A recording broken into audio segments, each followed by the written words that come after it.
Hello all, welcome to movie paradise. ఈ week థియేటర్స్లో మొత్తం 4 సినిమాలు రిలీజ్ అయ్యాయి. వాటిలో most talented actress Varalakshmi Sarath Kumar నటించిన తన first lady oriented movie Sabari కూడా ఒకటి. మరి మూవీ ఎలా ఉందో చూసే ముందు మా ఛానల్ కంటెంట్ అండ్ రివ్యూస్ మీకు నచ్చినట్లయితే వీడియోని లైక్ చేసి అలాగే ఛానల్ని సబ్స్క్రైబ్ కూడా చేసుకోండి. మీరు చేసే చిన్న లైక్ కానివ్వండి, చిన్న కామెంట్ కానివ్వండి, ఒక సబ్స్క్రైబ్ కానివ్వండి, మాకు చాలా ఇంపార్టెంట్. సో ప్లీజ్ సబ్స్క్రైబ్ అస్. ఇంకా మూవీ ఎలా ఉందంటే నాకైతే నచ్చలేదు. అసలు మూవీకి ఆ టైటిల్ ఎలా సెట్ అవుతుందని అనుకున్నారో నాకైతే అర్థం కాలేదు. మీకు అర్థమై ఉంటే కామెంట్ సెక్షన్లో మాతో షేర్ చేసుకోండి. ఇంకా కథ విషయానికి వస్తే, సంజన అదే వరలక్ష్మి శరత్ కుమార్ చిన్నతనంలో అమ్మని పోగొట్టుకుని ఒంటరితనంతో పెరిగి కాలేజీలో అరవింద్ అనే అబ్బాయిని ప్రేమించి పెళ్లి చేసుకుంటుంది. వారికి రియా అనే ఒక కూతురు కూడా ఉంటుంది. భర్త పెట్టుకున్న ఒక ఇల్లీగల్ కాంటాక్ట్ వల్ల డివోర్స్ ఇచ్చి వైజాగ్ వచ్చేస్తుంది సంజన. ఆమె లైఫ్లోకి సూర్య అనే ఒక విలన్ ఎంటర్ అయ్యి పాప కోసం వెతుకుతాడు. విలన్ పాప కోసం ఎందుకు వెతుకుతున్నాడు, అతనికి పాపకి సంబంధం ఏంటి, అతని నుండి సంజన పాపని కాపాడుకోగలిగిందా లేదా అనేది స్టోరీ.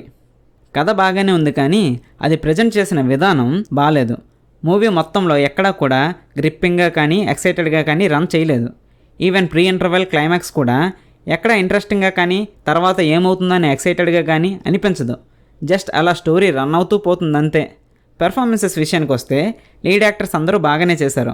వరలక్ష్మి గారు తల్లిగాను, అలాగే action scenes and emotional scenes కూడా బాగా చక్కగా పర్ఫామ్ చేశారు. అలాగే కూతురుగా నటించిన బేబీ నివేక్ష, మైమ్ గోపి, శశాంక్, గణేష్ వెంకటరామన్, మధునందన్ వారి క్యారెక్టర్స్ వరకు వారు డీసెంట్ పెర్ఫార్మెన్స్ ఇచ్చారు.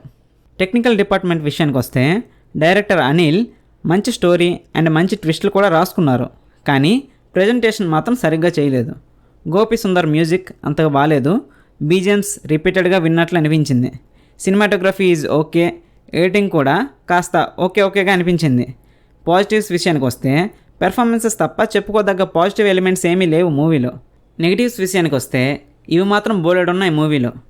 Slow story narration, emotions work అవ్వని flashback episodes, slow second half, logic లేని సీన్స్, చెప్పుకోదగ్గ ఒక్క ఎమోషనల్ సీన్ కూడా లేకపోవడం, ఇలా చాలానే ఉన్నాయి మూవీలో. మొత్తంగా అయితే పెర్ఫార్మెన్సెస్ వరకు ఓకే, కానీ ఆడియన్స్ని అట్రాక్ట్ చేసేలా అయితే మూవీలో ఏం లేదు. ఎమోషనల్గా కానీ ఎక్సైటెడ్గా కానీ ఆడియన్స్ని మూవీలోకి ఇన్వాల్వ్ చేయలేకపోయారు మూవీ టీమ్. ఈ మూవీకి మూవీ ప్యారడైజ్ రేటింగ్ 2/5. మా ఈ రివ్యూ మీకు నచ్చితే ప్లీజ్ లైక్ చేసి ఛానల్ని సబ్స్క్రైబ్ చేసుకోండి. Thanks for watching.